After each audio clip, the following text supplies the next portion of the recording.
Bienvenue dans Ils sont l'avenir de Nice, le premier podcast à vous faire découvrir l'histoire inspirante de ces commerçants et entrepreneurs qui façonnent notre quartier et le business de demain. Chaque semaine, Christophe Brémard part à la rencontre de ces Niçoises et Niçois passionnés et nous plonge dans leur univers. Bonjour, bienvenue à tous, bienvenue Cyril Format parmi nous. Aujourd'hui, pour ce nouvel épisode de Ils sont l'avenir, nous allons parler de pédagogie, d'entrepreneuriat, d'éducation, de divertissement, avec un acteur majeur de l'événementiel pour les enfants sur Nice, Cyril Format. Bonjour Cyril. Bonjour Christophe, merci pour l'invitation, bonjour à tout le monde. Cyril, est-ce que tu peux nous parler de ton parcours? Parce que tu as un parcours extrêmement atypique. De professeur des écoles, d'animateur, à l'événementiel, à l'entrepreneuriat, avec aujourd'hui une belle structure qui se développe vraiment bien. Est-ce que tu peux nous parler de ton parcours? Oui, bien sûr. Moi déjà, j'ai été élevé dans une famille très nombreuse, avec énormément de frères, avec beaucoup de cousins. Donc finalement, l'enfant a toujours été le foyer dans lequel j'ai grandi.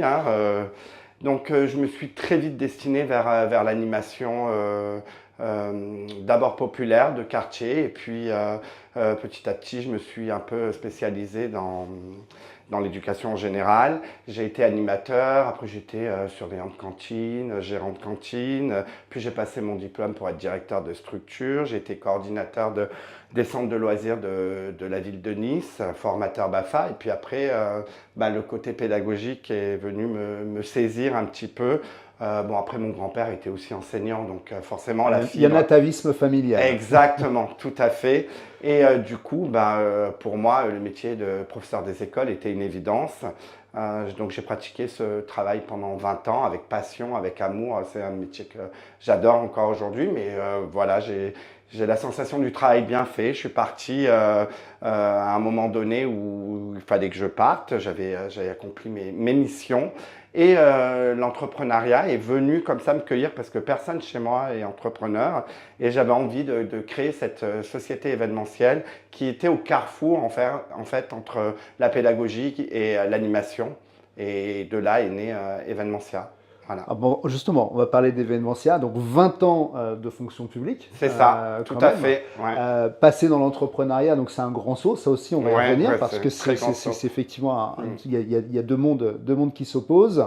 Evenementia aujourd'hui, moi je l'ai connu il y a quelques années, ça s'est fortement développé. Est-ce que tu peux nous parler aussi d'Evenementia aujourd'hui et de ce que vous apportez au public niçois, et pas que?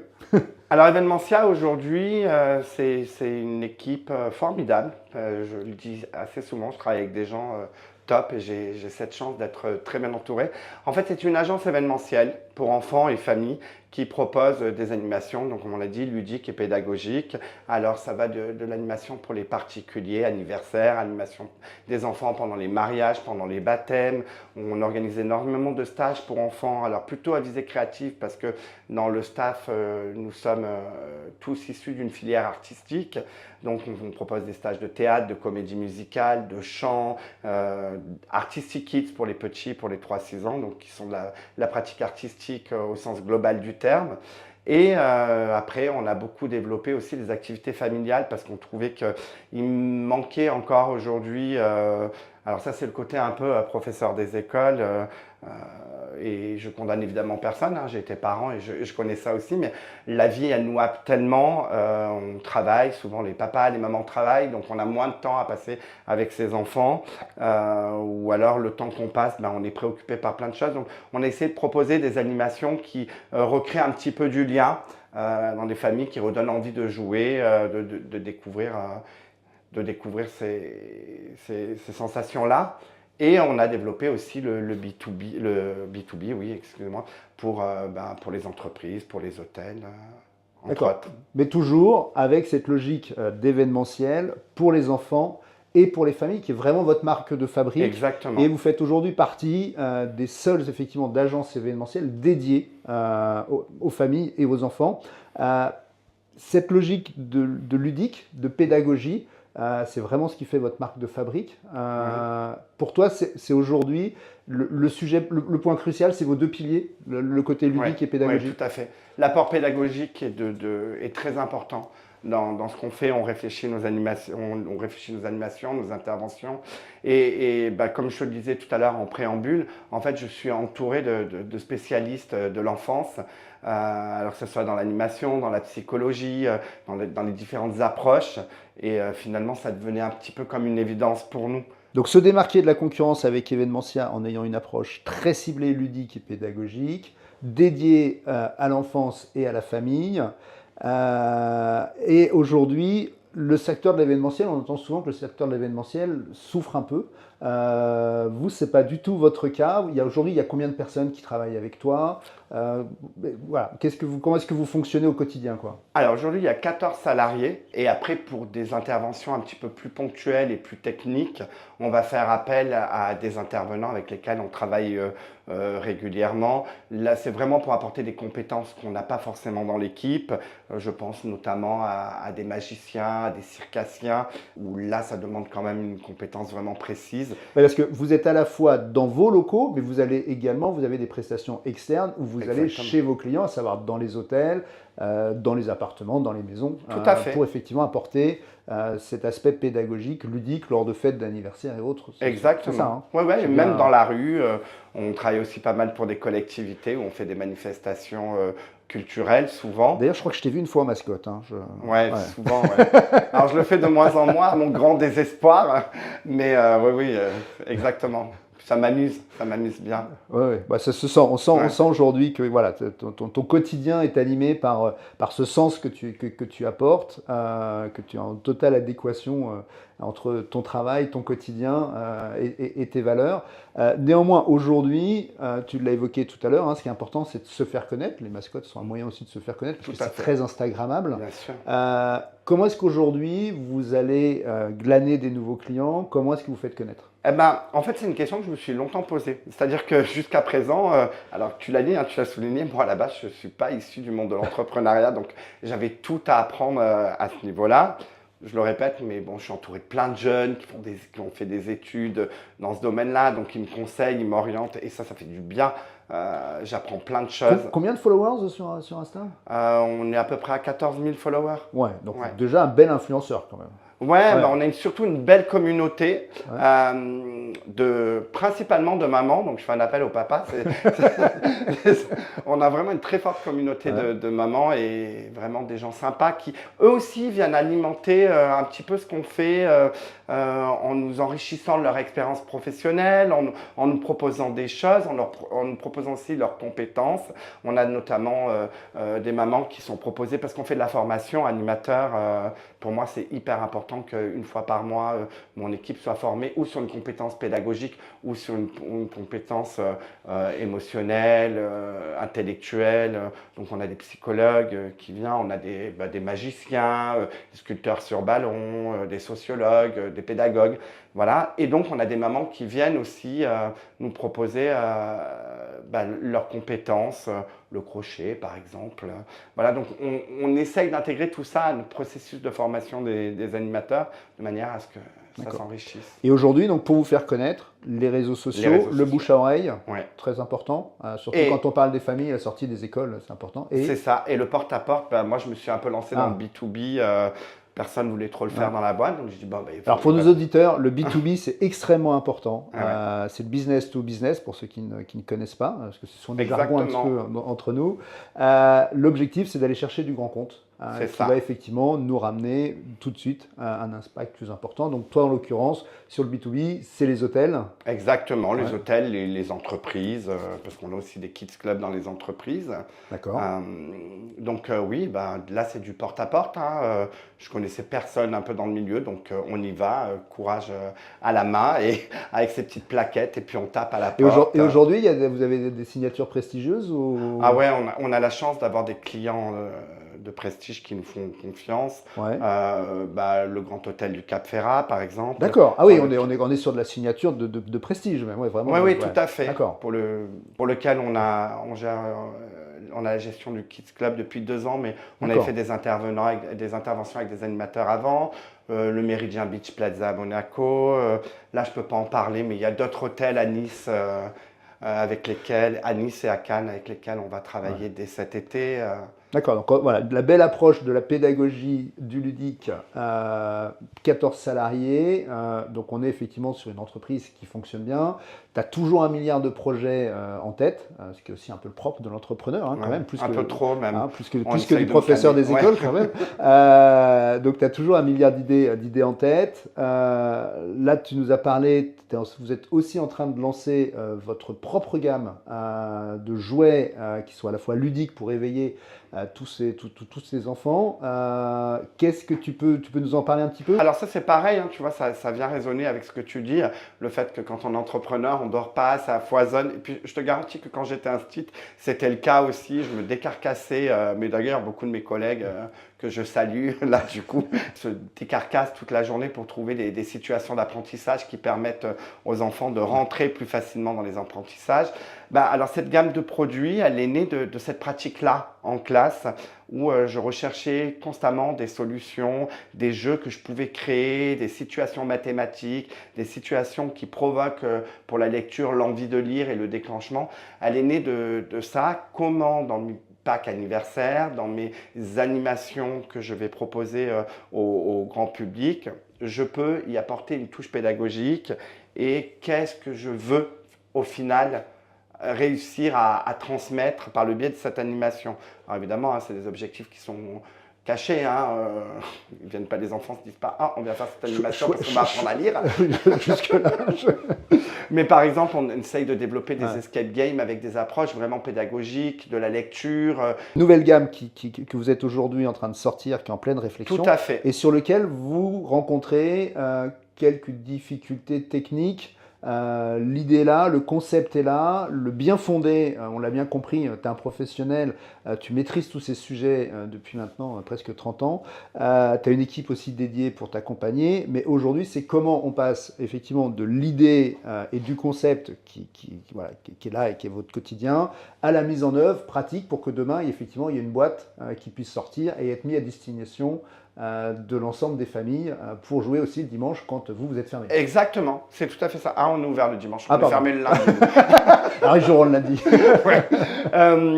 Oui, la difficulté, on revient un petit peu à ce que je disais, je ne suis pas issu du monde de l'entrepreneuriat, donc c'est de trouver les bons partenaires, les bons prestataires qui vont nous aider. Alors là, pour le coup, dans la première gamme de jouets, ça va être des imprimeurs, les bonnes personnes qui peuvent nous aider à développer ces projets. Tout est fait, le concept est prêt, les dessins sont prêts, vectorisés. Voilà, le gros du travail est fait. Maintenant, trouver le bon partenaire pour nous accompagner dans ce projet et développer notre gamme de produits. D'accord, donc je lance un appel à nos auditeurs. Si parmi vous, l'un d'entre vous connaît ou veut effectivement accompagner Cyril et Evenementia pour développer cette nouvelle gamme de jouets pédagogiques et ludiques, parce que c'est extrêmement important les deux, n'hésitez pas à revenir directement vers Cyril ou à nous envoyer un petit message. On le transmettra avec grand plaisir. Si tu avais un mot à dire à nos auditeurs concernant ce passage au monde de l'entrepreneur, aujourd'hui, qu'est-ce qui a été pour toi l'élément déclencheur et quand tu regardes les choses avec un petit peu de recul, est-ce que tu changerais les choses, tu les changerais pas? Voilà, qu'est-ce que tu peux nous dire sur cette logique aujourd'hui d'entrepreneur? Ouais, elle est intéressante cette question parce qu'en fait je me la suis jamais posée, donc je te remercie. Alors, quelle a été la bascule? La bascule, je sais pas, peut-être ma crise de quarantaine. Tu vois, à un moment donné, tu te dis, j'ai envie d'autre chose. J'ai toujours été dans le fonctionnariat et je crache pas dans la soupe. J'ai adoré ce métier, encore une fois, je le répète, et c'est le plus beau métier du monde, vraiment. Mais j'avais envie de nouveaux frissons, de nouveaux paris, de nouvelles choses. J'avais envie de créer. Je pense que alors là, on rentre un petit peu dans mon horizon personnel, mais la mort de mon père a été aussi un basculement dans l'entrepreneuriat parce que mon père avait aussi une haute estime des entrepreneurs, des commerçants, et je pense que ça a y joué, quelque part psychologiquement, ça aussi. Mais c'est vraiment un pari que j'avais envie, de nouvelles sensations, de nouveaux frissons, une nouvelle aventure. Et je ne regrette pas parce que aujourd'hui, je m'éclate. Aujourd'hui, mon fils travaille avec moi dans la boîte. Donc, c'est en plus un atout supplémentaire. Et voilà, j'ai cette chance-là d'être bien entouré d'autres personnes. Non, j'ai aucun regret, au contraire. Alors c'est vrai que j'imagine que des gens qui passent dans ce studio pour parler de... c'est toujours un stress, l'entrepreneuriat. C'est... contrairement au travail de fonctionnaire qui est quand même beaucoup moins sujet à des coups de pression. Ça dépend après où on travaille, mais en tout cas, moi, j'en avais pas et j'ai eu cette chance-là. C'est vrai que c'est une remise en question permanente, c'est un stress permanent, surtout quand on a des salariés à payer. Il faut que l'argent rentre derrière pour que tout le monde y trouve son compte. Donc, il y a des nuits blanches, il y a des doutes, mais c'est tellement excitant. Et puis, je sais, je me répète, mais je suis tellement épaulé et j'ai tellement de gens formidables autour de moi que tous les jours, je sais pourquoi je fais ça. Et quand on voit les familles qui sont heureuses, encore plus, je sais où est ma place. Ouais, c'est-à-dire que chaque jour, il y a du sens. C'est ça. Et effectivement, quand tu vas travailler, c'est pas juste travailler, c'est tu vis ta passion, tu vis des échanges, tu as un rapport humain avec à la fois les clients, les familles, les enfants, et puis toute ton équipe, que ce soit tes salariés ou toute l'équipe aussi que tu as montée autour de toi. Grosso modo, aujourd'hui, si vous voulez devenir entrepreneur, foncez. Foncez. Vous avez un projet, vous avez une idée, vous avez de l'envie, vous avez de la passion. Foncez et partagez cette passion autour de vous, c'est la meilleure des choses à faire, non? Je suis tout à fait d'accord avec toi, je partage exactement cet avis. Foncez, allez-y, faites-vous plaisir, on n'a qu'une vie, le temps passe vite. C'est le b.a.-ba, ce que je dis, c'est très bateau, mais c'est tellement vrai. Tellement vrai. Si tu avais quelque chose à demander à nos auditeurs pour qu'ils puissent effectivement t'aider au quotidien et rendre ton quotidien encore plus agréable, au-delà effectivement de pouvoir t'aider sur les jeux, est-ce qu'il y a autre chose qu'ils pourraient faire pour toi? Je vais en profiter pour les remercier déjà, parce que certainement dans ces auditeurs, il y a de nos clients qui nous font confiance, qui sont bienveillants, qui sont gentils, rassurants et qui répondent à la question pourquoi on est là aujourd'hui. Voilà, donc je voulais d'abord les remercier. Et après, pareil, je rencontre en tant qu'entrepreneur, je rencontre un peu des difficultés dans la création de mon site internet, de notre nouveau site internet. Pourtant, je l'ai vu, il est extrêmement bien construit. Je l'ai regardé avant l'émission, en la préparant. Il est extrêmement bien construit et on a immédiatement une très belle vision de ce que vous faites. C'est gentil. Mais je te laisse finir. Non, mais merci, c'est parce qu'on l'a pensé, on l'a réfléchi. Mais si tu veux, la petite nouveauté, c'est qu'on ouvre dans une autre ville, une nouvelle agence. On ouvre entre Aix et Marseille. Enfin, en fait, l'agence, on reste dans la région sud. On reste dans la région sud et on restera dans la région sud. C'est le côté un peu chauvin là qui parle. On a besoin justement d'avoir un site internet qui puisse se compléter avec la nouvelle agence d'Aix qui va proposer des choses très proches, mais en même temps différentes et avec une autre logique. Et la logique, c'est de pouvoir que chacun puisse exister de manière autonome tout en ayant effectivement la même philosophie, les mêmes valeurs. Exactement, parce que comme tu l'as dit, événementiel, c'est de l'humain. Donc, la façon dont moi je gère l'agence d'Aix, même s'il y a un tronc commun, il y a des valeurs communes, Léna qui va gérer l'autre agence va y apporter qui elle est et son équipe va apporter aussi son savoir-faire. Alors aujourd'hui, le site internet est extrêmement important parce que c'est le catalogue d'hier, tout simplement. Donc le site internet, c'est très important, mais attention, les données sont en train de changer. Auparavant, on était sur du référencement SEO, du référencement naturel, Google et autres. Aujourd'hui, avec l'intelligence artificielle et notamment l'intelligence artificielle générative, les données changent. C'est-à-dire qu'on est de plus en plus sur du GIO, du génératif, donc c'est l'intelligence artificielle. C'est-à-dire qu'au lieu de chercher un mot-clé, on va chercher une expression, et on va chercher un questionnement, une réponse qui va être apportée à l'internaute qui va poser sa question. Donc le nouveau site, le vôtre, je le trouve vraiment très bien construit en termes d'articulation et dans le mode Google que l'on a connu jusqu'à présent. Et effectivement, il faut, à mon avis, le retravailler et le penser sur le monde de demain qui est en train de se créer, c'est de dire où trouver une belle agence d'événementiel, quel est le meilleur jeu éducatif pour mes enfants. Voilà, c'est sur tous ces sujets-là sur lesquels vous allez avoir à travailler. Si parmi nos auditeurs, quelqu'un ou quelqu'une est en mesure de pouvoir aider Cyril, tout pareil, n'hésitez surtout pas à venir nous rejoindre. Un dernier mot, Cyril, avant qu'on se quitte?